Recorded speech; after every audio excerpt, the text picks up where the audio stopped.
All right, thank you so much for joining us. Well, let's get to our second topic of discuss today. The Nigerian Upstream Petroleum Regulatory Commission has announced an extension of deadline of the 2024 oil block licensing rounds by 10 days. This development comes as a significant relief to oil and gas companies as well as international investors who are racing to ensure that they get this licensing round and it makes it successful and attracts the right level of investment.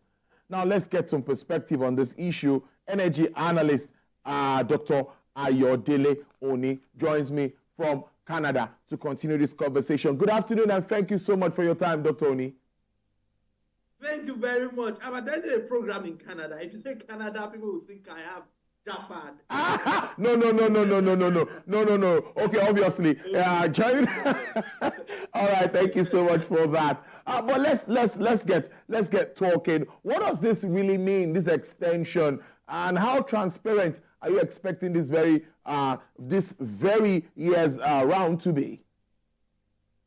Okay, so interesting question. You know, the bid round is a process. First, of course, you'd have the announcement, you have the launch of the portal, and then you'd have registration and pre-qualification. Then you move to the technical and commercial bid submission, and then you have the process for ministerial approval. Now, when you say extension, you speak to one of the elements, and at this point, they are at the point of doing the registration and pre-qualification, if I get that point correctly. So what's been extended is that period, you understand, not the entire process. The process is expected to end around towards the end of January 2025.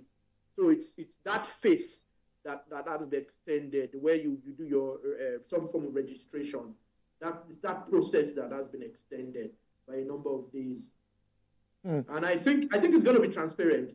I did play a role in some of that process in drafting some of the documentation, so I know in supporting the commission to draft some of the documentation. So I know that the process is being professionally done, and is being done transparently in accordance with the provisions of the PIA, because the PIA is clear as to what the process is for bid rounds now, what you should do and what you shouldn't do. And I think that process is well spelled out. Also, 17 deep offshore blocks are being added to this. That shows more opportunity in this space. Yes, interesting. Initially, it was 12 blocks in total.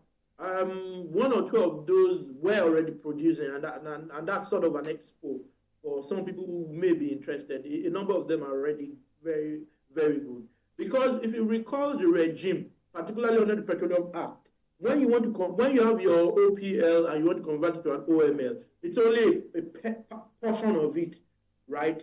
So that portion will probably should be bearing fruit. There may be additional portions which you may lose. I think you get up to 500 square miles or something for your OML. Now, some of those are assets that where you'd have to then give it back to the government, the excess, after you've converted your OPL to an oil mining lease, your oil prospecting license to an oil mining lease. Now, those won't exist going forward anyway. They will now be petroleum mining lease, petroleum prospecting licenses. So they've added offshore blocks also because a number of people get concerned about host community issues. And that's an opportunity for them to go further down where there wouldn't really be those issues, or those issues will be very, very, very minimal. So I think it's a good opportunity. So whatever your appetite is, yes, it's more expensive from a technological point of view. The sort of drilling equipment you require, you probably need a drill ship. You'll be talking about your FSOs, FPSOs, and all of those. It's of course more expensive, but it's overall cost. Some people will think that issues such as community issues may mean that it's more advantageous to them. So yes, so across the value chain, from very small appetite to much higher appetite, higher technology, cheaper technology, guys who don't mind dealing with host community issues, to guys who have serious issues and would rather not deal with host communities, then they can go deep offshore. So good, a good spread. Oh, but there was a time we had divestment from most of these IOCs leaving the country. Does this have anything to do with what is happening at the moment? And would you say that the expected investment drive for Nigeria's oil and gas sector, are we getting it this time? Okay, so historically, a lot's been done wrong. And to be honest, you can't really blame this government for some of those exits. Because if you've historically not done what you ought to do, then you begin to see some of those results. In some cases, it's not the fault of government. In some cases, it's just portfolio rationalization. In some cases, portfolio rethinking. And some want to exit onshore or shallow waters. I want to go deep offshore. Some already have a lot of assets deep offshore and just want to get rid of onshore because of the same community issues, dispute, all of those.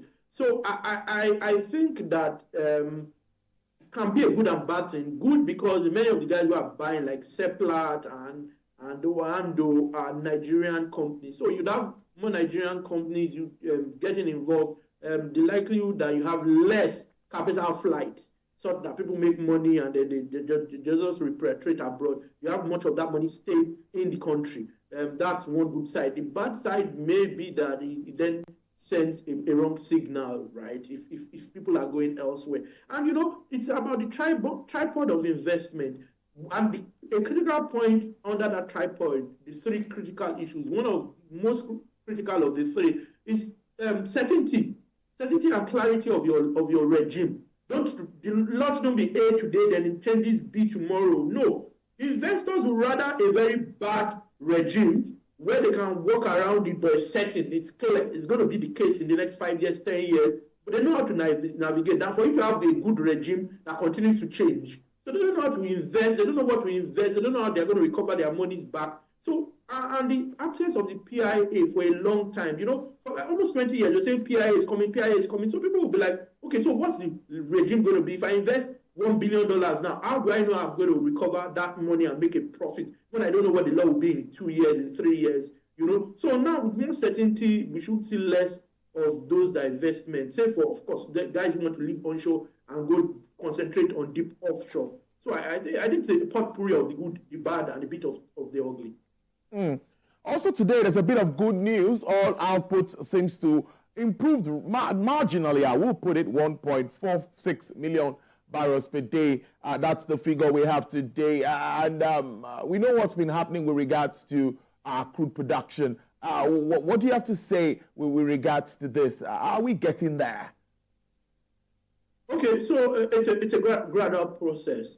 One key challenge we've had, and I keep going back, is problems with infrastructure, theft, damage to the pipeline system, you know, from the wellhead to where you then move it on any of those systems, the pipeline system to the point, to the terminals, where you then export, the export terminal. If people continue to steal, few people are going to want to invest. People began to look at alternative contracts for alternative means to move the crude. Some were beginning to talk about using vessels, using other means. So government working with locals has improved things.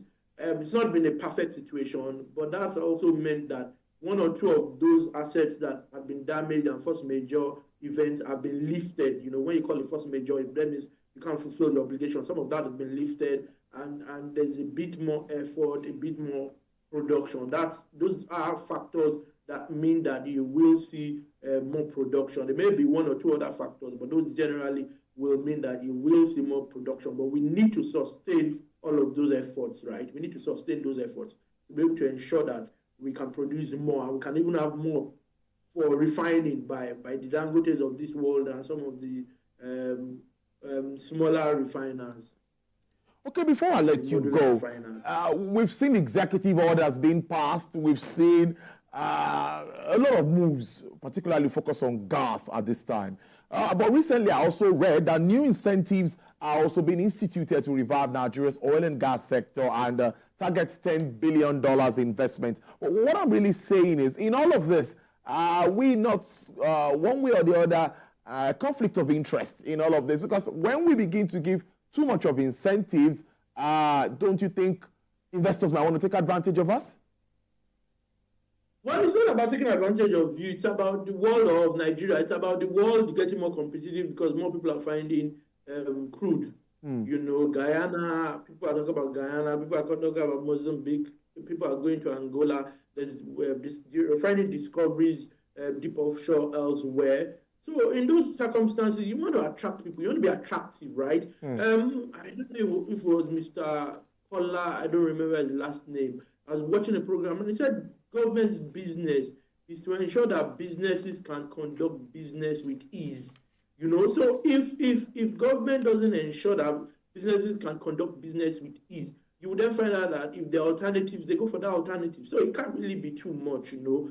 Stuff like import duty exemptions and all of those can make it more attractive, you know, when they know that, okay, taxes aren't crazy, they can retain more money, the exchange rate, they can take out their money, repatriation, all of those are benefits that would attract them compared to other areas where they're finding oil. Because if those are more attractive, then they will go there. If those are more certain, then they will go there. So it's a combination of several things government does need to do. Also because some of those which ought to have been done at least in the last 7-8 years before this government weren't done. So it then means that you need to go back and correct some of those things and then be able to move forward. So I don't really think it can be too much. I don't think they'll take advantage. The only thing is for us to, of course, ensure that there isn't corruption. It's not a corrupt process.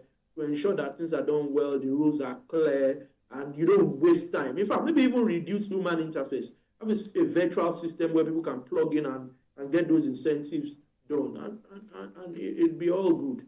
I don't think they can't take advantage. We should be the ones attracting them because of the benefits of creating employment, even taxation, host government, host community development, and all of those sort of things.